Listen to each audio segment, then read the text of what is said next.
Hello, this edition of the Talk Shop Candidate Awareness Tour continues. This is the Candidate Awareness Tour 2024, and we are this morning with Norbert Kriebel, City Council Representative Candidate for Ward 1 in the City of Laramie, and we are at Studio 255 in the Laramie Plains Civic Center.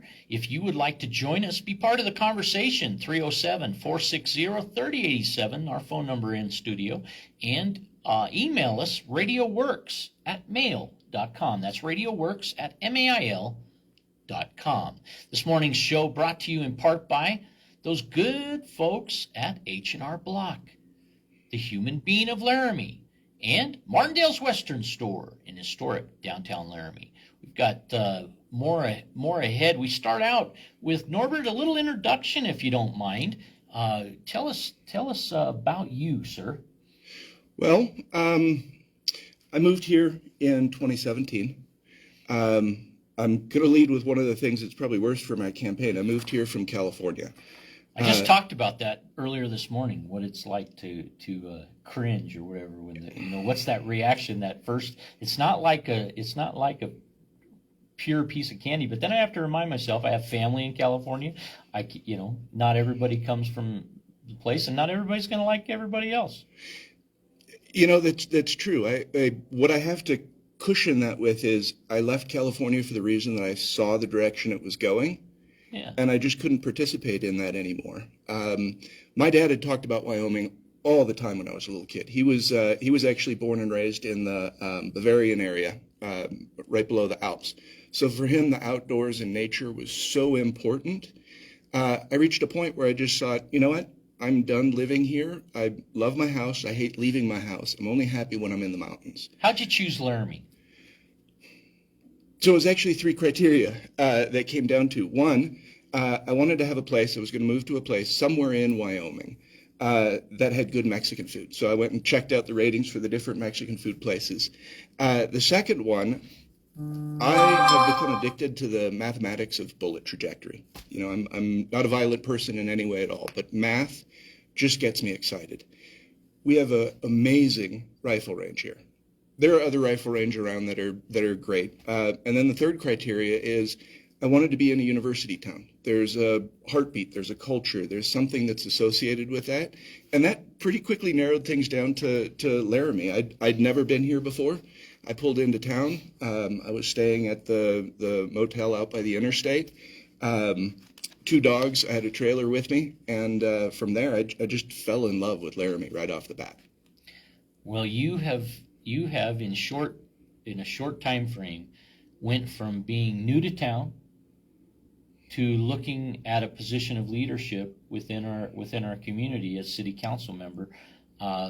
What's your vision for the city council member you want to be here in Laramie? So that really formed after a number of years. I'd never even considered running for a public office. It's just not something that's in my nature to do. I started attending city council meetings back in 2018, shortly after I moved here. And I would say to people who said to me, "This is crazy. Why are you going to city council?" It's better than Hollywood. You cannot make up some of the things that are happening there.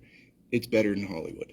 So I went because I wanted to understand, how does this city work, right? How are we accomplishing things? What's our plan? What are our goals? How do I fit my business into what the city is trying to do? And it was over the time that I was attending all these different meetings that I started getting more and more frustrated about, well, wait, why are we thinking about things this way? Why aren't we, and I'll say it a bunch of times, why aren't we working backwards from the community we serve to use their wisdom and knowledge to understand what do we need to do as a city, as opposed to going out and getting research from other places and having them tell us what we should do. We're a unique, very special place.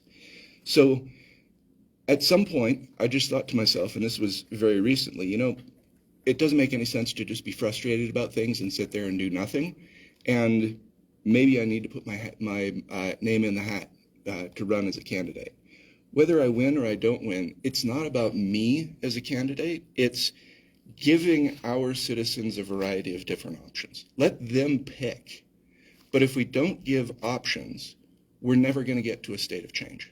Now, you have gotten involved And you're actually on the Downtown Development Authority group as chair of that, correct? Yes, that So was you recent. before you put your name in the hat of city council, you've engaged in that group. I've only seen one meeting, but that was about 4 weeks ago. But So, that's been pretty in depth. That's no short order of business talked about. You guys were talking about a survey on the night that I viewed. yep. So that's another piece in here. Let me tell you the next least popular thing about my campaign. I'm a landlord. I'm a landlord here in town. I'm not a slumlord. I'm registered with the city. I moved here. I bought properties. I reinvested in all my properties to bring them up to a level where they're the same, if not better, than my own house. The problem is when you invest that much money into a property, you want to recoup what you've invested. It's just natural business. I can't raise my rents to the level of what the property's worth because I know our job market doesn't support those prices. So I've kept my prices back 4 years. My prices right now are still back in 2020. If I want to get more rent for my properties, I have to raise in some way the amount of money that we're earning here as a town. I see my tenants in the grocery store. I need to be able to look them in the eye and not feel like, hey, I'm doing this person a disservice. I want them to see me and say, hey, Norbert, good to see you. What's the benchmark for median income in Albany County right now by your estimation? Last time I looked at it, it was $45,000 for a family, which if you've got a family and you've got kids, childcare is so expensive. You've got the inflation prices of the goods coming in. When I'm in the grocery store, I see, especially in the last couple of years, people saying to their kids, no, we can't get that. We have to get this. That hurts. That hurts. People should be able to have a happy lifestyle. They should be able to enjoy. Does it mean that everybody has everything? No, that's what we work to achieve. But I have to put those needs in front of what I'm trying to do. I make enough to be able to do what I want to do. I want a garden. I want my bees. I want my dogs happy.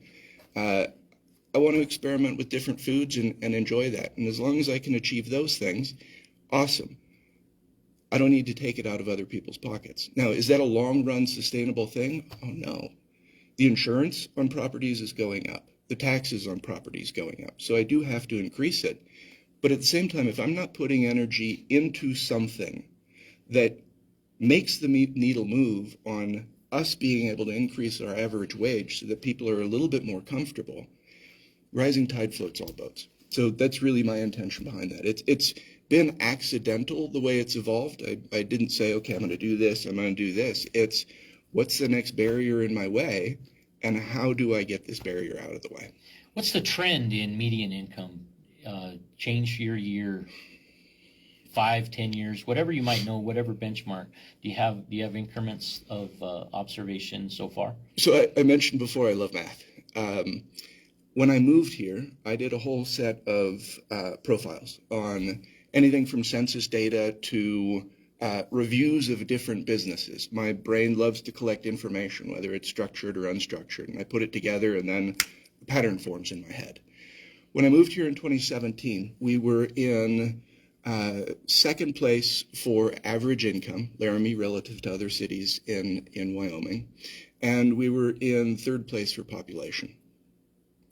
Now we are in fifth place for population, and we are in sixth place for average income. And what that says to me is, during the time that the entire state was experiencing the same basic problems, right? We had COVID, we had inflation, we had all the same problems. There are certain cities that had a strategy in place that allowed them to attract more people, population, and also attract businesses that increase their average income per citizen. To me, that's a process problem, that's a strategy problem. These are solvable things. Now, if the entire state stayed stable and behaved the same way, then that's a different issue. But if we've got contrasting differences, then what we need to be asking ourselves is, what are we not doing that we should be doing? What were some of those that gained, some of those cities in Wyoming that gained in the last 5 years? It went Cheyenne. ahead of Wyoming, it went ahead of Laramie, Wyoming, if you will. So Cheyenne was always Wyoming. Yeah. Cheyenne was always at the top of the list. You know, they're the state capital. They've been increasing rapidly. They've been doing a lot of growth, both in terms of housing and as well as attracting a lot of different businesses there. Sheridan is another one that's been growing. Gillette, Casper, Green River passed us. And to me, that says we have amazing resources here. We have tourist attractions all around us. We have a university that, in my mind, they get villainized far too often. They're a phenomenal resource for us. If I think about the knowledge capital that's coming out of that university, and then I think about how many of those students graduating are leaving to other places, to me, that's such a leak of knowledge capital. There's so many entrepreneurs that if we had a foundation or a fertile ground for them to say, you know what, I want to invent this, I want to do that, we really could be growing much faster. Part of the issue is we try and handle things in silos. And the reality is a city is an ecosystem, a household is an ecosystem. Businesses are a collection of different ecosystems. We can't try and slice things up into artificial pieces without looking how do they all interrelate together. This morning's guest in Studio 255 at the Laramie Plains Civic Center, Norbert Kriebel, City Council Ward 1 candidate. And as we get to know you, Norbert, what's the city government doing well for you today? Or all of us? They're functioning, right? If we ask the real question, if we just flip the switch on different things, what would happen? If we shut city council down, we would have massive problems.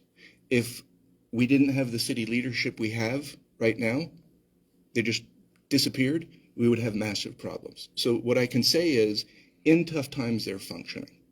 Now, are they actually driving forward? Are they creating new value? No. I do think we have some really good foundational blocks. So I have issues with the 2020 Thrive Laramie plan. The basic blocks of it are brilliant. Just for somebody who's not familiar, what's the Thrive Plan? What is So the Thrive Plan is a 10-year plan for what needs to happen within Laramie. There's a number of different plans. So there was the 2015 housing plan, which I'm sure people are hearing more and more about. It's an updated master plan for the city of Laramie. It's a master plan of what does the city need to do in the next 10 years in order to thrive, for the city to thrive. All right. Well, the city thrives not because operations within the walls of city government are thriving. The city thrives because every single citizen within the city is thriving. Again, we have to work backwards from the citizens. Now, when I look at the 13 blocks that are in there, they do serve the citizens, right? I group them together in 4 main categories. We have the housing category. We have the infrastructure category.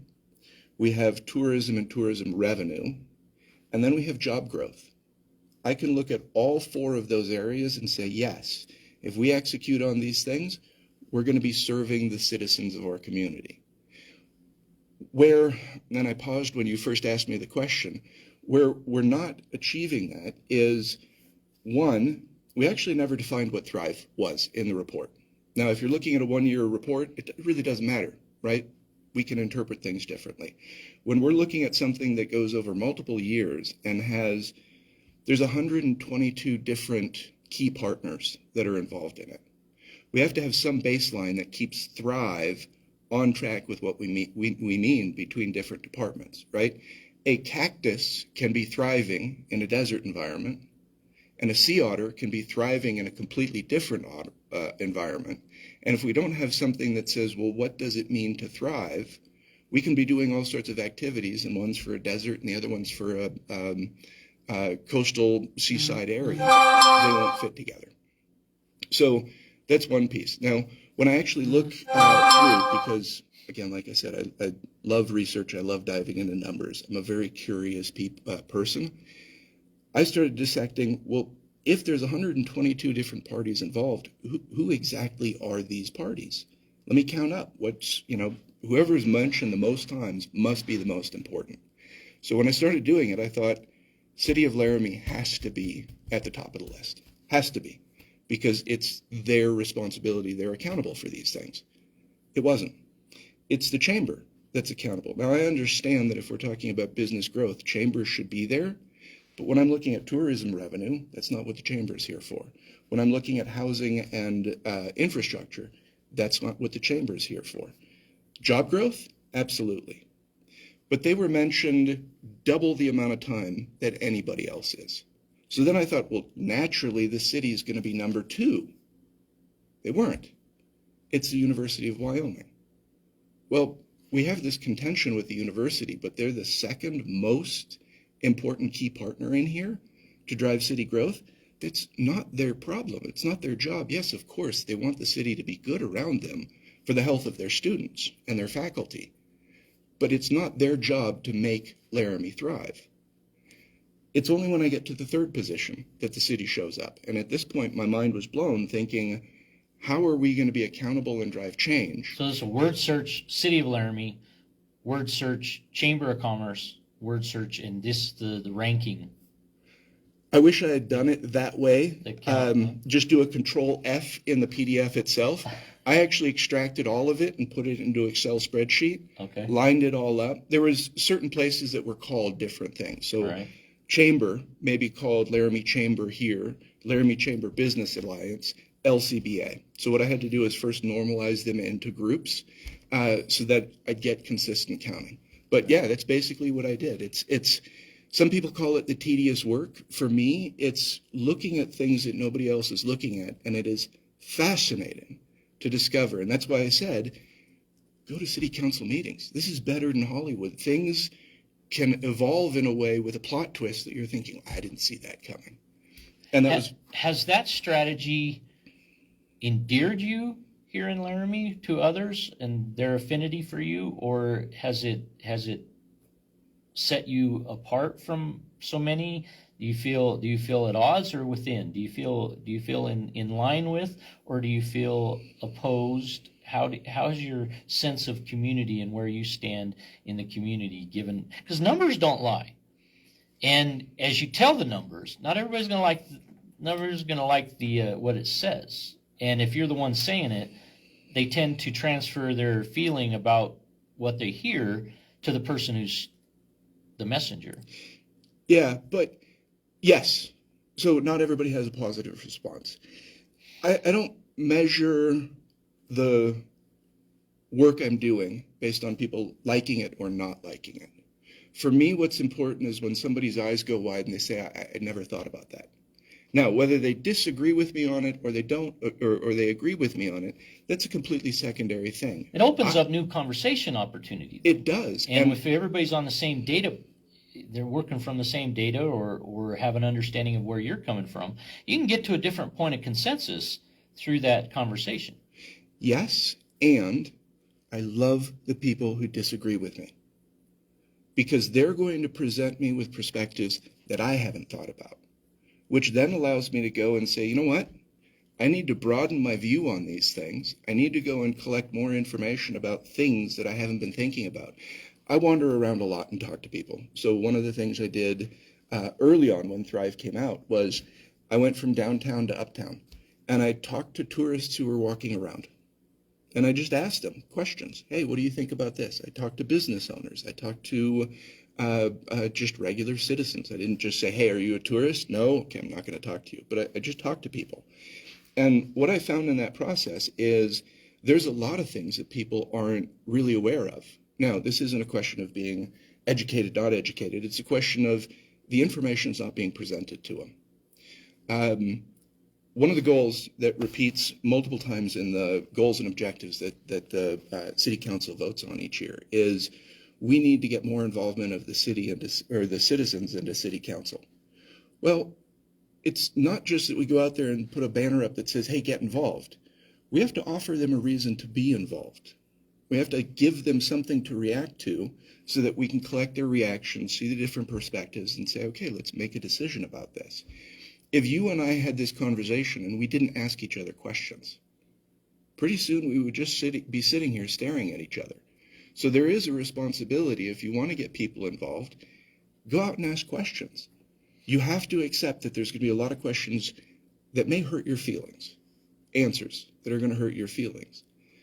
But that's the point of it. These people who are upset about something, they need to have a chance to vent. They need to have a chance to talk about things. Step one, let's open up those doors and do far more outreach to our community. I mean, we used to do a citizen survey every 2 or 3 years. The last one I'm aware of from the records I looked at was in 2018. I don't know the history of doing the fifth Tuesday meetings. We need to be doing these every fifth Tuesday. And I hear the response back again, well, nobody shows up. What reason did we give them to show up? Did we go and say, hey, on this meeting, we're going to talk about this topic because we just did a survey and we found out that 80% of our citizens are concerned about this. So we are going to take this one topic and we're going to give you a chance to sit shoulder to shoulder with us and have a conversation. You have to invite people into this. You have to get them energized. You can't just sit back and say, well, we did things the way we always did them. Why didn't you get involved? What other ways, as you campaign for Ward 1 City Council representative, there's 2 seats available that are open for election in Ward 1. Yes. Correct? Yes. And those that's an opportunity that is similar in, I believe, Ward 2. Ward 3 has one position. So there are 5 city council members of 9 that are available to be elected this election period. So in the primary, is it 4 or 5 of you in that race for Ward 1? I honestly don't know. I'm not sure. I know it's more than just 2. If there's 2 positions open, they will take 4 in from the primary to the general. Is that correct? There'll be double the number of positions open, and two will come from that. So we're cutting in the primary. Maybe we cut 1, maybe we cut 2. But as you consider what the city of Laramie needs, what's the first order of business you will do if you're elected to Ward 1 City Council member? So, one, this is my first time doing something like this. So I don't know how the machinery works. I don't know if it's, 2. I know there's 2 open seats, and there's multiple people running for those. What's the first thing I'm going to do? Well, the first thing I'm going to do is see if I get through the primary, right? That's what's important. To me, what are the important issues as we go into the primary? I put myself as best I can into a box of things that I can actually measure in the process. Which one comes first? Well, first I need to get through the primaries, and after that I need to get through the general election, and then from there I have no idea what's going to be happening in November. I think you actually step into the position in January of the following year. So for me to say right now, well, this is what I'm going to do first, that may change between now and then. But the frame that I built around the campaign is basically this. 1, we have too many regulatory barriers that are getting in the way of growth, that are getting in the way of expansion. So we need to take a look at our regulatory barriers and work backwards from where is this causing problems, not just at what are the rules. Which barrier has the greatest impact in your estimation today? Right now it's going to be around building. So we are following all the rules. We are following all the rules in terms of building code and in terms of construction. The problem that happens is we're adding on these honeydew projects, also fully within the rules. But since 2018, I can say at least 3 developments. There's more since then, where by the time they got to the 3rd plat, they discovered that they had some infrastructure component that had to be added onto their project, fully within the rules of how a city may behave. But it's always that add-on project that made the developer then say, whoa, wait a second, this completely blew my economics out of the water. I can't do it. One of them, for example, was putting up a street light. It was a street light for a street that was not going to be used within the next 5 years. But you have to buy the street light. You have to bond the street light. These are not cheap. Then you have to maintain the street light for the time that it's not in use. What that does is add on to your upfront cost, which means a developer can't actually build in that case. There was another one they were looking at, it was 100+ homes. What happened there is they had to build sewer, curb, gutter for a road that was not going to be used for at least another 10 years. So again, that's an upfront cost. And we're not talking about, $50,000, $100,000. We're talking about millions of dollars upfront. And the money wasn't just put in a trust for that purpose, that specific purpose. The money was actually applied to put in the road-based curb and gutter and so forth. They had to actually build it, had to be prep built, it ready. which means that as soon as So over it's 10 built, years, it erodes. it's the maintenance on it. So now you're looking at the fact that, hey, I'm trying to put houses in place, but there are these additional projects. Do the infrastructure projects have to happen? Absolutely. But again, back to the notion of an ecosystem. What I've heard from multiple different city council meetings is, for us to be able to attract more businesses here, we need to have available housing. Right now, we barely have enough to cover who's here, and the more I'm watching the rental sites, it's becoming more and more desperate. We were 50-50 owner-occupied rental. Now it's 60% owner-occupied, 40% rental. So we have a decrease there. When a business wants to move to a city, they send a transition team who's going to go there and set that up. Now that transition team, if they suddenly discover, wait, we can't even get housing for 2 out of 5 people, the business wants to move. They've made this decision. So they're going to look at the city that has available housing for those 5 people. And that's why so many businesses have been going to Cheyenne. So what we need to be able to do is, from the 2015 housing study, which said that we were behind, I think it was 1,400 homes, something like that. We need to be building bigger chunks of homes, not just 1 or 2 homes or infilling a lot here. What type of homes? There's going to be a mix of different homes. So let's just think, again, working back from a population. We're going to have certain homes. Let's start with senior citizens. We need to have homes for senior citizens that are going to be flat. You have a garage close to the kitchen. They're going to have their bedroom, their bathroom, and they want their family to be able to come and visit. They don't need stairs going to a basement, going to an upper level. So that's one set of homes. We have another set of homes for established families, right? They have a lot of expenses. They need a lot of space. We have another set of homes that are going to be for young professionals or young couples just starting off. We also need to have a set of homes that are accessible to the population that we have that's working within what I call our struggle wage industry. That balance, we have to make sure that it remains dynamic. Yes, we can go build a whole bunch of accessible homes, but when we bring new industry in and wages go up, are we going to end up with empty homes? That doesn't help anybody. It becomes an opportunity cost when we should have been designing homes to some of these other categories.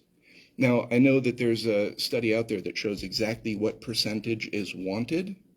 Well, if that's what's wanted, that should be in the forefront of, if we're going to achieve this, here's the profile we're looking for, here's how we need to get the developers in place, here's what we need to be able to work with the developers, and in the process of doing this, we've got another group who's saying, here are the businesses who are ready to move here right now. Let's have these things synced up so we're not either sitting with businesses who want to move here that don't have homes or homes that are empty that aren't able to be sold. Do you think that the number of owner occupied going from 50 to 60% and the number of rental occupied going from 50 to 40%, do you think that comes as an effect or outcome of requiring licensing? It may. I mean, it's only $20 to be licensed, but it's not only $20. There's another subsets of consideration with respect to that. Maybe a landowner says, I don't want to be criminalized for making a place available, a roof over somebody's head. So I'm not going to put up with an inspection of my home that violates my privacy, that violates me. If I have a problem with a renter or a tenant, the state statutes already have landlord-tenant laws in place, and there is remedy to be had through civil court, etc. it seems to many like it's a money grab. It's a money grab for revenue in a new place that it's sellable. It's certainly valued in terms of doing away with unsafe places or that type of thing. But if housing numbers and quantities are the biggest deal, what incentives or what programs are being initiated by the revenue taken from this rental licensing money? Yeah, so let's really open up a can of worms. We have a couple of different layers that are happening here in my mind. First off, renters do need to be protected. There's a lot of people here who are renting, who are literally just trying to put a roof over their head. They want it to be safe for their family. They need to be able to afford that home on the budget that they have. Do you feel like the state didn't look out for that with statutes in landlord-tenant law? As a landlord, I'll say that our state laws are very landlord-friendly, and they are, I'm not going to say they're unfriendly to tenants, but they require tenants have a lot of knowledge about what it is to be a renter. And when you're a younger student, you're not aware of these things. Sometimes it takes a lot of mistakes to actually learn, hey, how do we process this? Now, can we be doing education programs? I've been putting posts out for quite a while saying, look, these are the things you got to watch out for. Here's how you see a scammer. Here's basic things about your property that you can look at to make you have an idea of, wait, is this a good place or not a good place? That's one way we address this. I think there's another thing we need to look at here. And I think part of the big transition that happened in that 50-50 to 60-40 is during the COVID time period, there were people all over the US who said, wait a second, if I can work from home and I don't like where I'm living, where is a place where the water's not trying to kill me, the air is good for me, there's nature 10 minutes away every direction? We're a very, very attractive city in that case. A lot of the houses that were at one point renters, those were sold to people who said, hey, I want to move here. I don't have to pay state income tax. I get all these benefits that my current city doesn't have. And relative to where I'm living, $350,000, $450,000, $500,000 for a property is dirt cheap. So they move here, they do the renovations. They're bringing their salary, but they're not bringing their job. Now, that doesn't make them a bad person. It's just because we didn't have a strategy that said, here's how we're trying to attract industries here. That transition happened just by pure economics and the motion of people between states. Now, back to the rental program. Part of the problem that we have with the rental program is the metric is counting how many different landlords have signed up for the program. That doesn't measure, are we actually solving the problem? And in the case, How are we performing? How are we performing? We don't have a measurement against that. We don't have, I refer back often to the police department, their report that shows number of instances, whether they're going up, whether they're going down, and by what percent. That is a stock report. As a landlord, I invested in this city initiative, but I don't know where my investment's going. I believe it's a valuable thing. I believe we need to have a program that says, hey, we're going to manage this situation where we have some bad actors. But we're not measuring how are we moving the bad actors out. We've created a program that goes on in perpetuity. What we should have done, and I put together materials that I shared with City Council back then, what we should be doing is saying, look, if we have bad actors, let's go out as a city and find out where these bad actors are. We, the city, are the ones with the power. So we need to go out and find them. The way the program works right now is it's tenant reported. Well, yes, we're going to have tenants who report things afterwards, because if I'm a landlord and I have 123 bad place, and I get a report from the city that says the tenant at 123 bad place said you're doing things wrong, we've just exposed that tenant. They're totally unprotected. So of course those tenants have to wait. What it should be is the city that's in the responsible position saying, we're going out, we're doing some basic inspections, we want to find out what is or isn't, and we're going to be responsible for that. The unintended consequence that came from this is we've now painted all landlords as being bad landlords. They're all just evil people trying to make a buck, trying to squeeze people. Government's just trying to grow.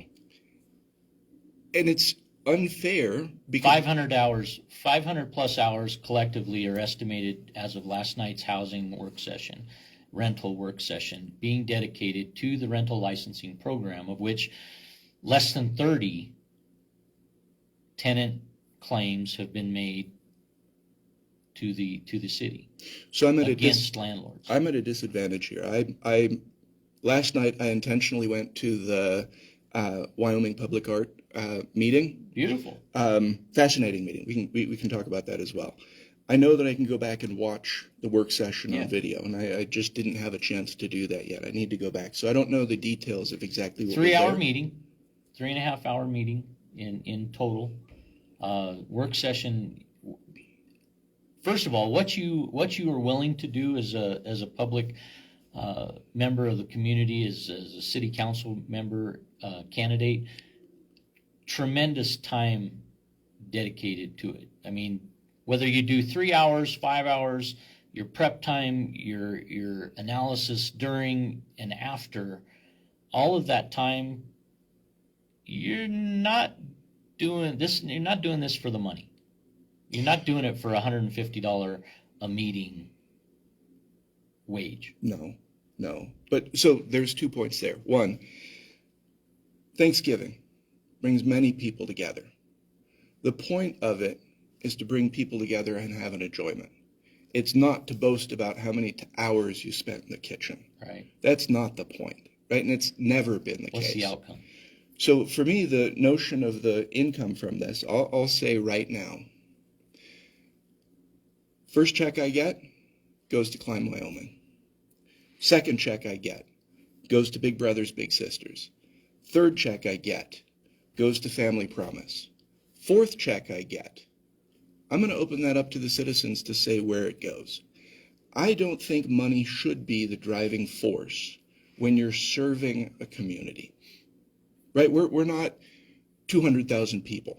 This is not a massive burden. Do you still make brownies and take them to Hospice of Laramie? I do. Don't ask me where I heard that, but that's a most touching. Absolutely, I feel I can only commend you. The conversations I know that I've had with different individuals at various points in their lives, those that I've had with elderly at the last days of their lives are most tremendous, and stay with me, and probably you similarly, very powerfully. So I don't talk about the stuff I do like that. It's I do it because I do it. My apologies. No, that's fine. You're absolutely right. You want to hear what's real about life? Sit down for half an hour and talk to somebody who's close to the end of theirs. You're going to get reality right there. The brownies, it changes the smell.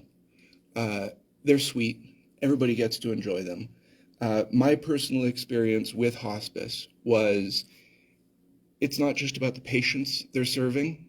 It's the family members that are trying to understand what's happening. Sometimes it's the first time they're exposed to something like this. And hospice is so good to the patients and the family members. It's back again to, holistically looking at the problem. It's a brilliant model. It's part of the reason why I also mentioned Climb Wyoming first. They have a 98% success rate on their program. That's unheard of. Just that statistic alone is unheard of. Then you go to the second number. Within a year, the average single mom who's gone through their program is earning 2 to 3 times what they were earning before. Those two together, it's unbelievable. Those types of groups, right, that are looking at a problem holistically and saying, we're going to aim small, hit small, and we're going to solve that problem. We're surrounded by them. So there are different ones I'm involved with. There's ones that I've done research into. Whatever I would earn, it needs to go to those groups. My focus on serving the city should not be about what am I putting in my pocket. It should be measured by what are we achieving? One of the things I've asked a couple of different city council members over time is, what's your legacy? And they're generally kind of surprised when I ask that question. For me, what's important to me is, did we move the needle within this time to something that served our community? That's all the reward I need. That's it. We're visiting with Norbert Kriebel, City Council candidate for Ward 1 here in Laramie, Wyoming. And if somebody wants to get a hold of you, Norbert, how do they go about doing so? So first, I'll give out my telephone number. It's 307-343-6792. My email is Kriebel, K-R-I-E, B as in boy, E-L, N-B @gmail.com. I'm more than happy to get communications on both of those channels. If you see me in the street, you've now seen my face here, by all means approach me. I think when you go into a position of moving into a public position, you don't get to hide. If you wanted to hide, you shouldn't have gone for the position in the first place. You should be ready to be approached in the grocery store, downtown, wherever it is that you are. You've now put yourself in a position where your job is to hear people. Now, am I opening up a floodgate here? I don't know. Yeah, I don't know. remains to be seen. It remains to be seen. I'm How curious. many people do you see at the average meeting that you attend for any city meeting of any kind type? DDA, how many people attend? So historically, none. It's the DDA members. Beyond the DDA members. Yeah, it's DDA members. There's a handful of city folks who attend them. City council, this is going to be the same rule for all of these. It really depends on how contentious the topic is. Then all of a sudden you get a flood of people who are involved. Now, to me, that creates a challenge because it's an opportunity cost that's being created for the people who are attending. And by having that challenge there, what that actually says is we haven't communicated things far enough into the future so that people can then say, hey, let me write into my council, let me do this. I actually need to stay at home, cook dinner, I need to do my business, whatever it is. And that actually goes to the second. We talked about the regulation as being one of the topics. The second topic is we need to have fair citizen representation. And what I mean by that is it's not that you get put into a position and now it's your ideas that you are taking into this position and using. Once you're in that position, you need to be constantly going out and creating opportunities to hear from the constituents so that if, for example, if I'm sitting down at a council meeting, I need to be able to say, well, here's the reason I'm thinking about this. I had this conversation, I had this conversation, I had this conversation, I had this conversation. There's 30% of this that's in disagreement, but there's 70% that's in agreement about this. If citizens are hearing that their representatives are telling their stories and taking pieces, trust increases. Trust increases. Do I have to solve 100% of the problems for everybody? It would be lovely to do that. But if I can do that, hey, we're going to solve world hunger and world peace and all that. And my focus is Laramie. That's it. Albany County. What we do need to be able to do is let people know that they've been heard, that their story, they see it, they know that somebody else is representing their voice.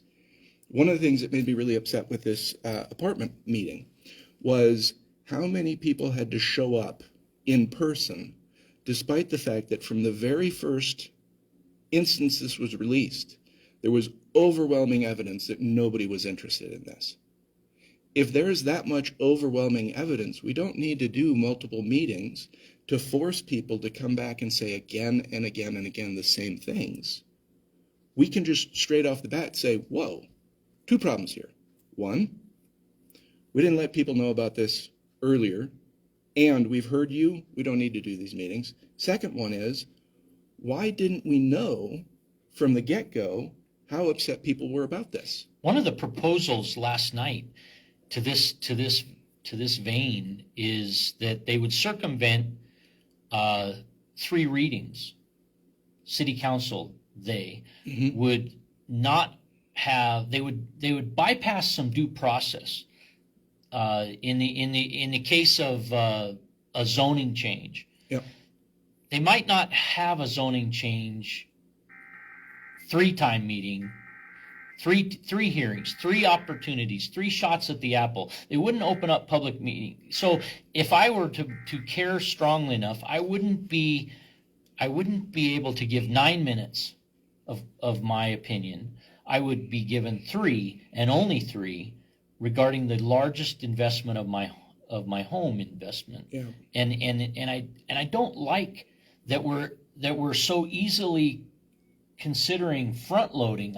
There's an advantage, and it came in terms of a developer would be saved from coming up against objections at the end of a process versus at the front end hearing the objections and then building to suit those.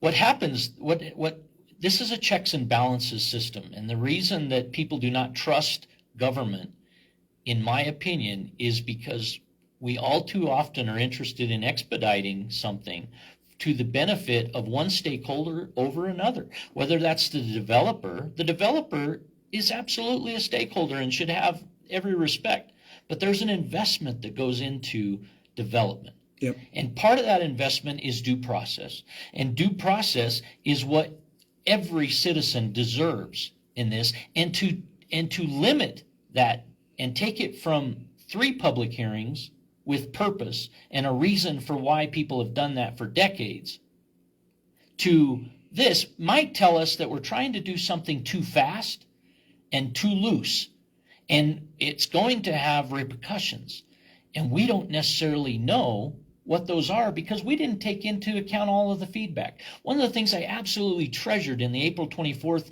City Council meeting on Landmark Square parking was the 35 varieties of solutions. Yep. Suggestions.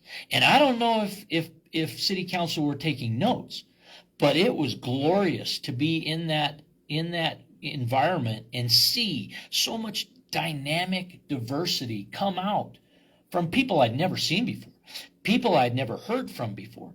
And if you go to one meeting and you don't do 3 public hearings on case by case situations, and you do some blanket, if it fits this type of situation, you don't have to go through this process again. Every case is different, and every case should be reviewable as representative government should be for their constituents, for the citizens. I'm strongly affected by the fact that you could have any number besides unanimously declining to move forward on abating parking in downtown Laramie. Yep. I'm absolutely, when you have vice mayor acknowledged more than 400 emails, or approximately 400 emails, all individually written, not form letters, Right. not a unified type of thing, except for nobody wanted parking to go away for the retailer in downtown Laramie, for the handicap, for anyone, any citizen. And we weren't ready for that proposal. What was most concerning to me in that, and I'll ask your opinion, I don't know if you heard it, but when the contractor spoke once, did you hear the contractor speak from Stencil Contracting at that meeting? Yes. I recall a very positive presentation on his first speak. On his second speak, when it became evident that this vote was going to get not only postponed, but this proposal to consider a lease termination prior to 2042 wasn't of interest given this alternative to the city. Now, wait a minute, quote unquote. I thought this was a done deal, and we were just going to postpone this out a bit, slow down a bit. What did that mean to you as you observed that? Totally. If you were city council, would you investigate that that comment? Would that, what action should we take in that deals were quoted by a contractor? So we have the benefit right now of being able to discuss this after it happened. Sure. City council at that Wide moment, lens. I think they were overwhelmed with what was happening. Now, the Stencil Group, they had different expectations, and those expectations suddenly shifted. So they were surprised. The town was surprised that this was happening. There were too many surprises that were happening. Now, back to the point The about suggestions and the resolution possibilities were also a surprise. I agree with you. I think that there was a lot of surprise. there was a lot of surprise. Mhm. Now, what we shouldn't be surprised by is that we can get great ideas from our own citizens. We have wickedly smart people here. Do we pay for those studies? Thrive study cost $113,000. So yes, we paid for that. The studies are paid for studies. Now, they're paid for studies because it gives the city the ability to say, well, it wasn't my idea. They said we should do this. We can combine those studies, but also have a very healthy feedback mechanism. Now, feedback mechanism, let's talk about this. Throwing the baby out with the bathwater, right? Or being penny wise but pound foolish. I understand the idea that, well, if this process is too slow, then let's get rid of steps so it's fast. That seems like a way to address the symptoms, but it doesn't actually address the symptoms. And like you said, it's going to cause longer problems down the road. There was a study done, and I don't follow NASCAR, but I follow studies that talk about how do we make really significant improvements by looking at things in a different way. There was a study done at NASCAR where they, in the pits, were spending a lot of time trying to get things done when the most important time for a car is out on the track going fast. So it was a crew got together and said, okay, what we're going to do is we're going to look at what's happening in the pit. What they didn't say is, all right, we're going to chuck the tire guys out. You're not coming in here. We need the tires. We need all 3 readings.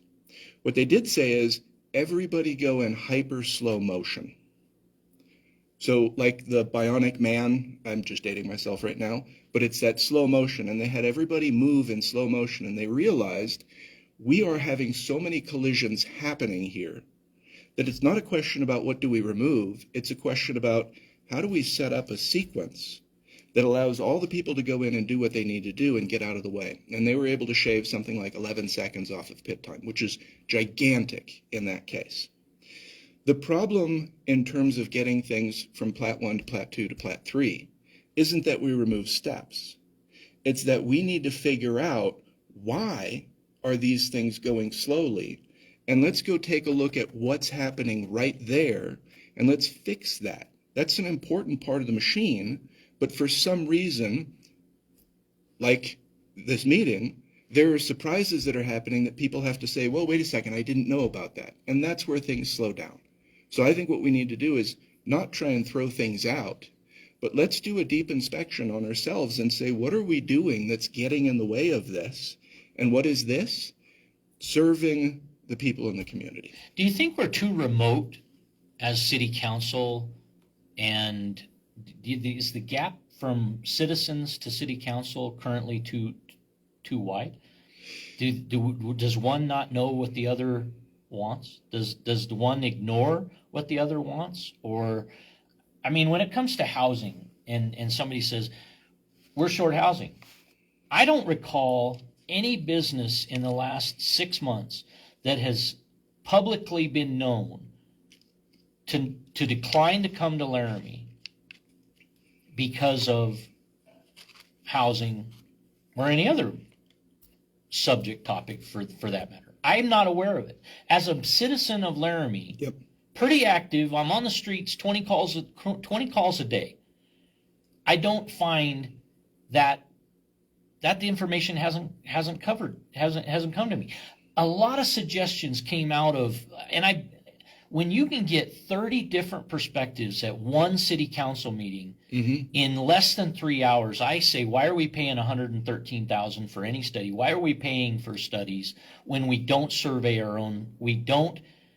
And we survey, which means to guide the question, to guide guide the results, to analyze them within a certain lens. Perhaps, do we trust the summary? I don't trust the summary of a West Side vision that has been on. I have not been provided all the data collected. I didn't get the opportunity to review every point and say, would I have interpreted it as they did? Here's a statement that was done in comments. Did I interpret it the way they did? Did I ignore what they ignored? Did I include what they included? Is it comprehensive? Is it less than? And in that consideration, I find we're wasting a great deal of our own local expertise and valued perspectives by not asking our own before we go out and survey. And are the people doing those studies, are they our friends? Is it our alma mater? These questions only come up because we're not listening to the residents. They're good questions, and I want to start by saying over any other stakeholder, I should say that. Right. I don't think the intent is to ignore citizens. I think the world has changed around us in a way that the way we did things in the past no longer fit with how we can do things right now. And what I mean very simply is the internet and the invention of a smartphone. Information is moving so much faster than the processes that we designed a while ago, right? We're basically using processes that are in the time of 8-track and wood-paneled station wagons, right? These were really cool at one time, but today they don't fit. And we've adopted an approach that says, well, we've always done it this way, this is the way we do it. Now, in the city, there are laws, there are regulations that have to be followed a certain way. So a city doesn't adjust and react as quickly as a corporation does. There's just different regulations that are applied there. But what we need to be doing is, back again to the NASCARs, we need to be looking at what isn't working here. Why are we only using these reports? And yes, the reports do small subpopulations. When I actually did the count of the survey questions that were asked to citizens for the Thrive Laramie plan, we're looking at 1%, 2% maximum. And those handful of answers, there's a lot of questions. Who are these people? What was the demographic? Do they represent everybody? Shouldn't we have a larger piece? If I'm thinking about a 10-year strategy, before that strategy happens, I should have multiple surveys that go out that are looking at getting at least 2,000 responses back again. So there was an interesting, the conversation you brought up, what happened or what's going on in West Laramie. Fascinating that happened there is they actually sent out a digital survey and they didn't get responses. They had to go backwards in time and send out physical cards to get people involved. Now, I don't know. If you take a neighborhood that was platted in the 1800s, the first homes built in the 1800s and the 1900s, those homes have been occupied for generations, multiple generations of families in West Side. And I know in an area around one address point that was considered for to change from R2 to B1 zoning in 2021, the number of people that had a computer was not what you and I would make out 100%. We have those tools. Right. The age of those residents, the interest in that, what they've spent and dedicated, their lives were not dependent on that. And it's, in my opinion, it's a gross abuse of power to ignore the fact that when manual petitions were sought in order to seek whether you had to, on city council, have a 2/3 majority or a simple majority in order to pass this zoning change happening, that community banded together tighter than any other that I'd seen in Laramie, had the highest turnout in Zoom meetings, at a time of Zoom meetings where our city council were closed off to us. You got 2 minutes to speak and your audio was clipped. They didn't finish you out with a courtesy amount of seconds as they did in the April 24th city council, where if you were present, you got You got to finish it out. Yep. They didn't cut you off so badly that you couldn't finish your thought. But back then, it was. We don't even require that kind of petition for a noise permit, for a city street closure. We didn't do it for the parking in Landmark Square, the south of Coal Creek and east of the railroad tracks. We didn't do it for that space to ignore this lease that we have arranged for 41 parking spaces, 61 potential spaces, 41 minimum, till 2042. And we didn't have an alternative solution in place to make sure and assure that retailers could keep their businesses open. How many times do we shut a road down and we limit access, we inconvenience these historic downtown Laramie businesses, or those of us that try to frequent down there, by a shut road? And yes, progress has to happen. We have to do things for safety reasons, but what would have been the impact if we build a 6-story building in core of downtown to the life of so many businesses that are just coming out of a 5-year span of COVID? And retail maybe is recovering, but maybe not. I think in the root of this, you have to meet your client where they are. And you can't just say, well, we expect X, Y, and Z. You have to go meet the client where they are. If I think, for example, one of the things I love to do is go to downtown, be on the bridge. I like the feeling of a train going underneath me. I also like the view that's there. I love walking around through West Side. It is some of the most gorgeous and charming little homes, and it speaks to where did we come from? It's our history. So I love that. Now, we have to understand that in that space, there are people who are living differently. They're in a different demographic than we are. I was recently at a grocery store, and the woman in front of me, she said, well, I want to have a discount card. And the policy of the grocery store is that you use your smartphone to get your discount card. Now, this was an elderly woman. She needed a discount card. She's living on a budget. She doesn't have a smartphone. Yeah. She doesn't have a computer. So the person who needs it the most didn't have access to it. One of the things, and it's the danger that happens with how we've always done it. It's not... Or how we're doing it today, like these surveys that they didn't get a response. So they say, is there conclusion that we didn't ask it in the right fashion? We didn't go to the neighbors in the right way? Or is it that we asked and they didn't give us feedback? All too often it's the latter, not the former. And what you should do in that scenario is, if you're not getting the answer, it doesn't mean that your audience is wrong. It means that you're asking the wrong questions, right? We can't ask the questions that give us the answers we want. We have to ask the questions that our audience wants to answer. Why did so many people show up to city council? Because they wanted to answer that question.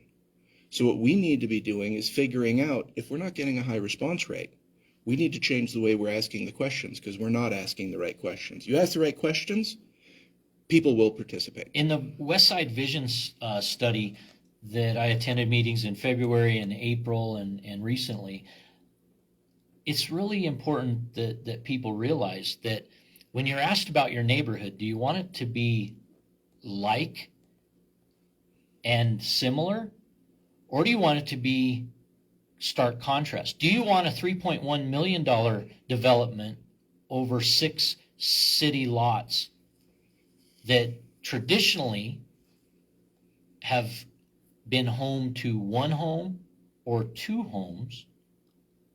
Or do you want 24 bedrooms in that same space and a potential of 96 vehicles populating and trafficking this? If that build were like and similar according to Uniform Development Code criteria, we wouldn't be paving an alleyway.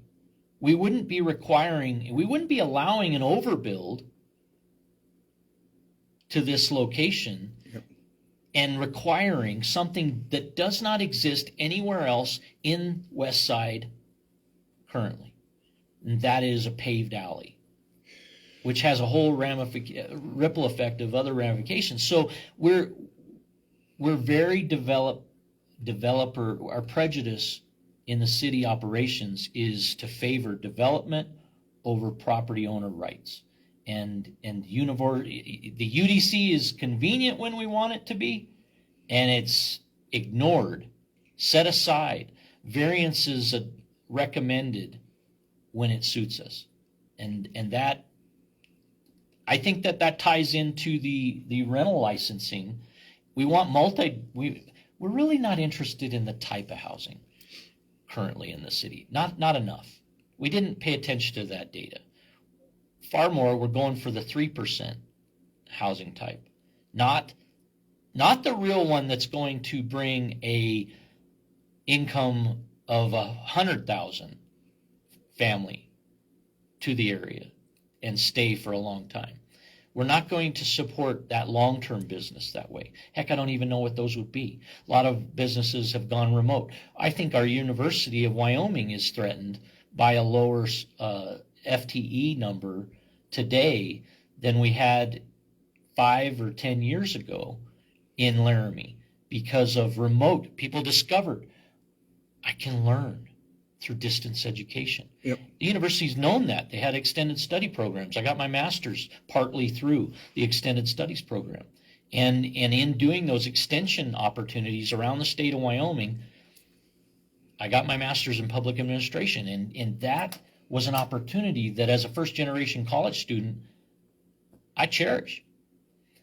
I cherish my on-campus socialization and the powerful experience that I had in residence life. Yep. Working through college. It was dynamic. But today's student, they want to stay home in some cases. I think more often than not, they learn. Hey, I more often than not I'd like to work from home maybe more. But I'm a street pounder. I go out, I see people. And that's the way I was brought up. That's the way I succeeded previously, so I try to do it again. Today's circumstance seems we have an agenda. The agenda is to cure housing. We're not even really doing a performance measure along the way. Hey, we are 17 projects, this many better than we were a month ago.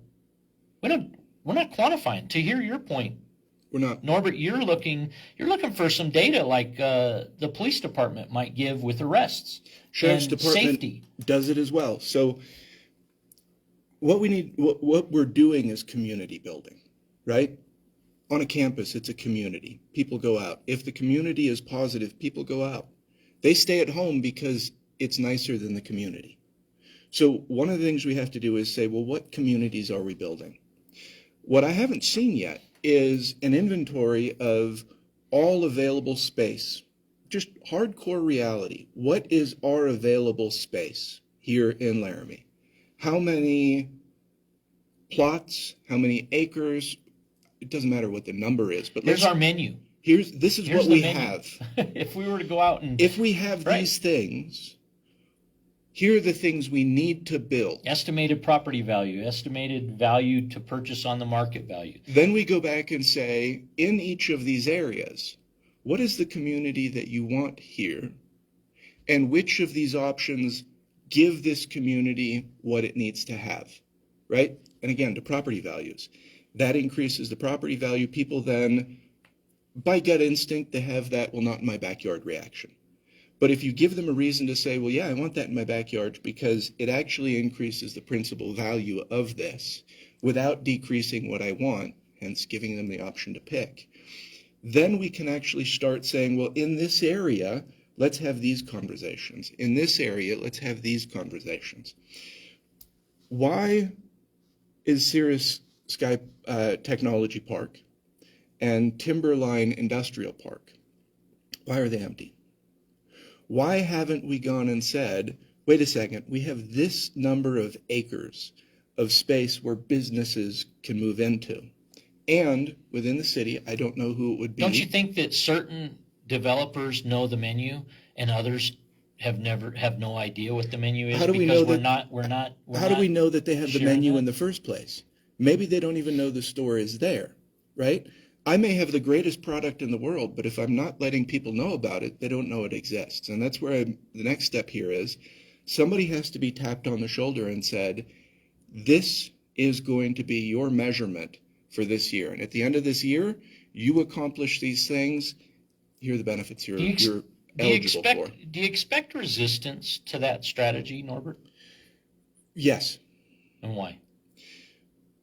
Because it's changing the way we do things. We've become comfortable. And Okay. it's again, How would it's you not deal with it?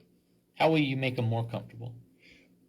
by showing that this actually ends up with a result. Yes, you have uncomfortable steps here, but the reward in those uncomfortable steps is a community that is engaged, that is happy, that isn't struggling, that is growing.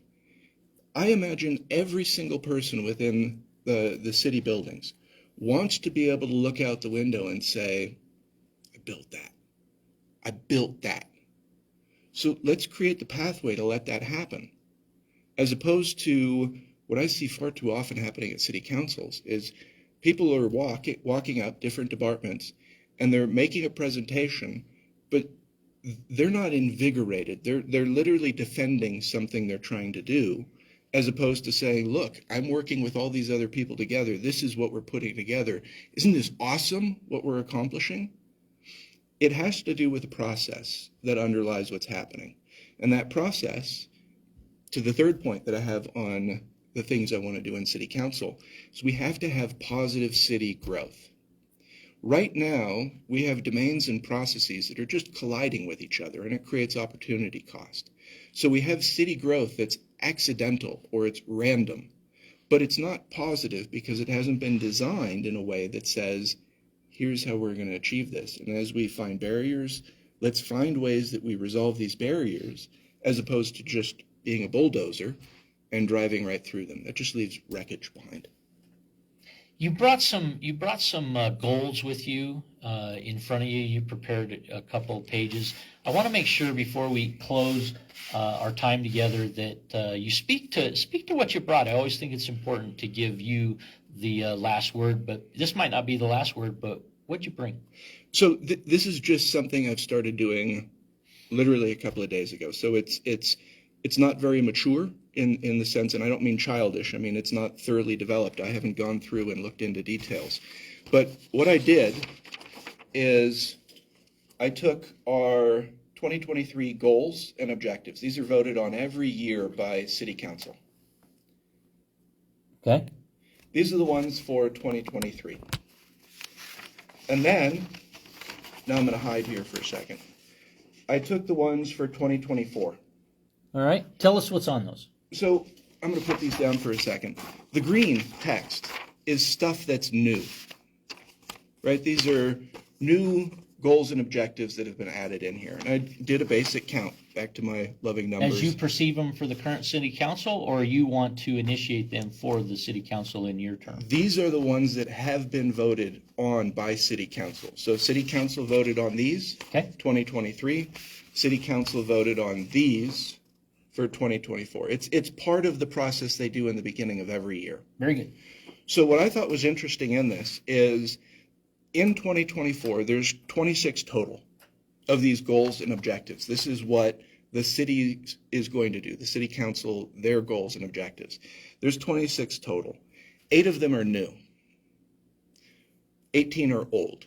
So what that means is 70% of what we're doing this year is stuff we didn't do last year. Now, that can happen. Some of these projects take more time. But not all of these things that are in here are projects that take years and years and years to do. These are things that if we had an accountability structure, which is now the fourth thing that I'm focused on, we need to have accountability that says, okay, great. We have this goal, and I don't even know what I'm pointing at right now, but we have this goal and this objective. How are we going to measure it? Whose job is to get it done? And how are we reporting out to the community? This is how we're measuring it, and this is our progress. Did we measure it perfectly? No. But if we put a measurement out, we're going to get feedback from the community. Again, we have wicked smart people here who are going to say, whoa, don't measure it this way. Measure it that way. Great. Let's measure it that way. What's the cost of all this measurement? What's the cost of not having the measurement? We have a lot of opportunity costs. So again, let's, and I don't want to pick on this whole apartment thing, but there have been other things like it. There was the facade program downtown. We have these studies done that are saying, if we do this, it'll be great. Then we try and implement them. And we have different staff and we have business owners who are now taking, and citizens who are now taking time out of their, what they want to be doing, to be addressing these things. That's a cost, right? City staff that's looking at these programs, they could be looking at other things. So we go down this path of, hey, we're going to do these things. But when we get to the end of it and it's decided, no, we don't like this, which could have been determined much earlier, what's the opportunity cost of doing that? The metrics? What's the benefit to our community and the police department by the fact that they are publishing metrics? I think it benefits the community. I think it benefits the police department. Now, originally, the request to do this was thought, oh, we're going to control the police department. They learned a tremendous amount of information. So last year, the beginning of last year, Carly Provenza put out a request saying, hey, I'm doing a rental program study, and I'm going to get a survey back from everybody. Now, as a landlord, I might think, oh, that's dangerous for me. I messaged Ms. Provenza and said, I'd love to see these results. If there's something I'm doing in my business that isn't right, and we have a measurement that says, hey, you could be a better business and a better member of our community if you're doing these things, I want to hear them. I never heard anything back again. But part of the point of, if we're collecting information, is let's get this information out there so that everybody can say, well, gee, I didn't realize that this thing I'm doing actually isn't helping. So, And it takes me nothing to change what I'm doing, and I can suddenly be helping. your request was not responded to. Do you feel ignored? Or do you feel that it's not as important? Or what's your feeling? What's your sense? What conclusions do you draw out of making a request of an elected official and not having it returned? So oddly, I have to say I'm not surprised by it. There are a handful of people that, I'll hear a response. Now, I did get a response to my message, but I never got access to any of the information. Right. Oh, no, I'm keeping this for myself. And I never heard, hey, it got done, here are the pieces. I had never even heard the results. So in some ways, I've just become numb to the fact that, hey, I'm going to say things, and I'm kind of talking to a wall. Now, being fair, are these people busy? Probably are. But at some point, I should hear some responses back again. I had gone to one of the city council meetings a while ago and talked about, here's what I see as being a solution or a way we can modify our rental program. I got 4 emails from city council afterwards saying, yeah, I want to meet with you. I want to talk about this. I want to do this. Months passed and nothing happened. I did send a couple of extra emails following up.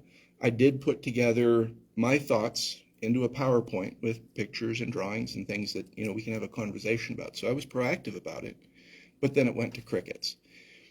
Do I feel ignored? I don't think that emotion even comes up. It's just okay. What else can I do? Yeah. What else can I do right here, right now? Right? What's the other approach that I can take? Yeah. And Yeah. that's why I'm in this seat right now, is the only approach I can make. If they're not going to listen to me there and respond, then I have to join them, because then they don't have a choice. We need to listen to these things. Norbert Kriebel, City Council, Ward 1 Council candidate. This is the Candidate Awareness Tour 2024. And if you would like to be a part of this program, this campaign tour, this Candidate Awareness Tour, all you have to do is call me. 307-460-3087. That's Studio 255. Or email radioworks@mail.com. That's radioworks@mail.com. The views and perspectives expressed here on the Talk Shop are those of myself and my guest in this morning's show, Norbert Kriebel, and not of anyone else in the community. They are exclusively yours and mine. Norbert, I always want to give the last word, and I hope I hope you'll oblige me with make sure that whatever you thought we might ask, if we haven't, make sure you bring it up. No, I enjoy conversations like this. Trying to say, well, gee, here's one more thing we need to talk about. What I'd say is let's keep the conversation going. Things are going to change as we go from this week to next week, this month to next month, this year to next year. And I think conversations like this are important. What I'd love to do is I'd like to get some more people in here with us, right? Let's have a couple of different perspectives. We have a table right over there where we can get some citizens in here. What I used to love, Blackboards, dry erase boards. Yeah. This is a nice space. start making some drawings. Let's start getting ideas out there. That's right. What I used to love about the news growing up was the different perspectives. You'd have a point, you'd have a counterpoint, you'd have a discussion about it. Right. Now, people may disagree about things, but as you did that more and more, what you discovered was the things they disagreed on were 10, 15%. And there's another 90 or 85% that they agreed on. What came out of that wasn't these massive conflicts that we have right now. What came out of that was, hey, we disagreed on, but look at all this stuff we agreed on.